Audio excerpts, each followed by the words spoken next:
Hello everybody and welcome to another edition of The Magic Show. Earlier today, Wizards of the Coast announced that as of 2018, all Grand Prix events would be ran by ChannelFireball Events, a company formed from ChannelFireball and Sightlines. This represents the biggest shift in tournament magic in the game's history. Let's talk about it.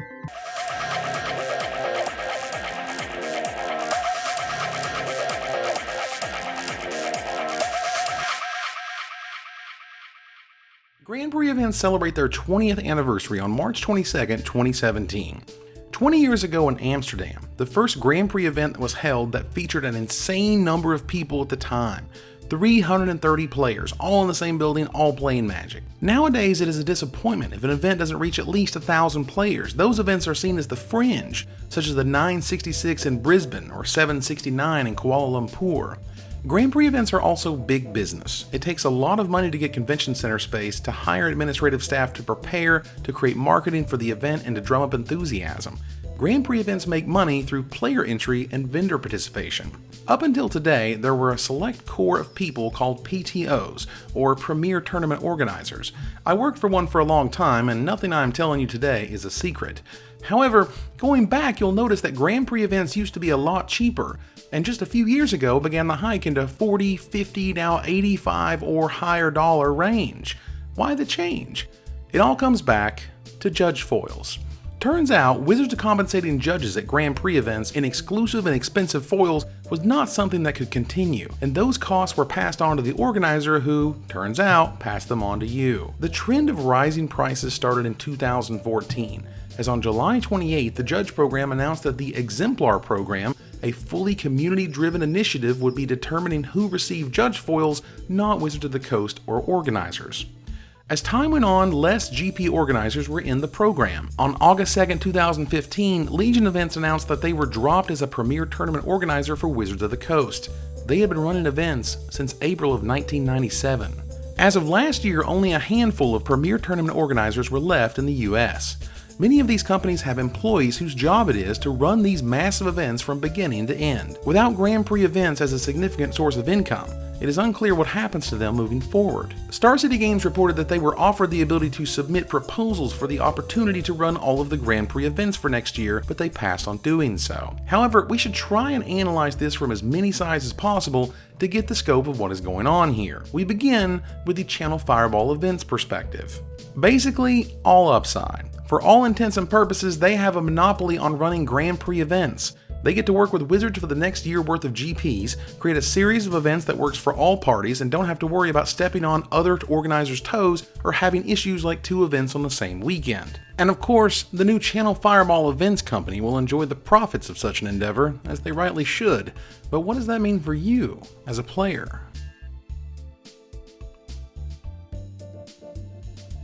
As a player, you will get a consistent, solid experience. While things can improve in various ways with logistics or technology additions, ultimately when you go to a Magic the Gathering Grand Prix, you'll know exactly what to expect. How side events are ran, how the prize wall works, what happens when and who is in charge will never be a concern. Promotions may work across multiple events now. With Grand Prix events previously scattered to a half dozen or more organizers, it was very difficult for organizers to work together with promotions. The closest they came was the Sunday Super Series, and you saw how well that worked out. With the ability to control all of the events, ChannelFireball can create more promotions that matter if you attended GPs, period. For example, bonuses on attending your 5th GP of the year will matter even if that 5th GP is the 30th one that year, or imagine an end-of-year bonus that CFB provides for attending X events during the year. For those at home, coverage will also continue to improve with a consistent, solid experience. With Twitch at the helm, and this being a venture with Sightlines, who does all the crazy prop and stage work at Pro Tours, you can be sure it will look good. As for how good, well, no one knows. My hope is that Twitch or ChannelFireball will find a core group of commentators that they can not only foster into great broadcasters, but build a brand around the Grand Prix coverage. Grand Prix events will likely become more expensive. With no one to compete with and no other events but theirs to contrast promotions or VIP programs, the cost in playing in a Grand Prix will easily rise. Now, this isn't to say they will do so immediately, or at all, but I would expect prices in a year or two to be higher than they are now. It's just a question of how much. Promotional materials and bonuses might get worse, though some would argue this is already happening. Again, with no competition and no incentive to provide more, ChannelFireball has no reason to increase the amount of free swag you get either for playing in the event or your VIP experience. Grand Prix events may become bland. With the same organizer creating the same experience over and over and over, it will be tough for new ideas to shine. The ability to have interesting and dramatic experiences will lessen because changes happen on a global scale. And when things get to that scale, things don't change very often as there are so many moving parts and so much built-up work from previous events. For example, once you have produced a series of promotional items, you don't just want to throw those away. The people who buy and sell cards for a living are also going to be greatly affected by this change. However, a single organizer to deal with will make payment and process easier. The options each booth has and the capability of the organizer will never be in question. Standardization will bring efficiency and less errors, less missed details, and as a result, a more confident business venture for both parties.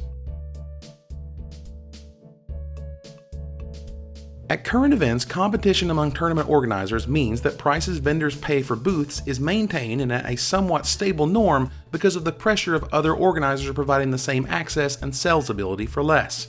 And just like for players, when you have a single authority to go to when it comes to attaining a booth at a Grand Prix, the cost for those can fluctuate with nothing to compare, nothing to contrast, and most importantly, nothing to compete with. With only one organizer means only one channel by which to schedule your events. Whatever perks are provided to the judges will no longer change, and there won't be one organizer who does it better than the others, and there won't be an organizer who does it worse than the others. You will know who to contact for future events, and my expectation is that ChannelFireball will put up some resources into creating tools for easier scheduling and execution of judge functions at upcoming Grand Prix events.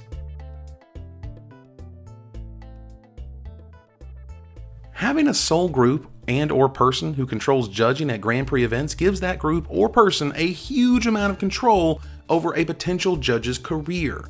In order to make it to the upper echelon, you will need to be at certain levels and do certain things for certain events. Having one gatekeeper for this could be very awkward for any judge that may get on the bad side of those making decisions. Next, and I am not trying to be hyperbolic with this statement, so let's take it slow. This could be the beginning of the end of the judge program as we know it. I know, it's cool.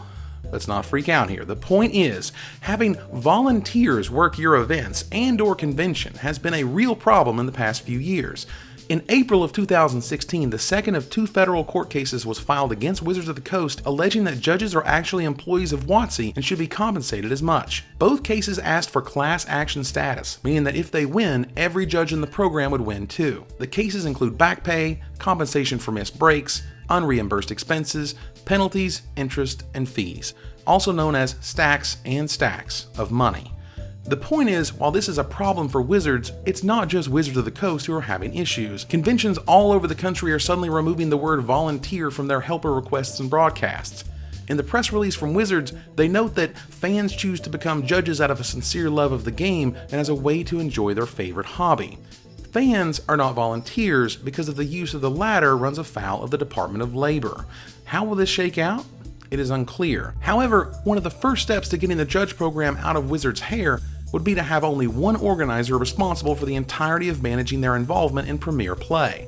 An organizer who could systematically provide the same compensation to all judges participating. You see where I'm going with this. But look at that.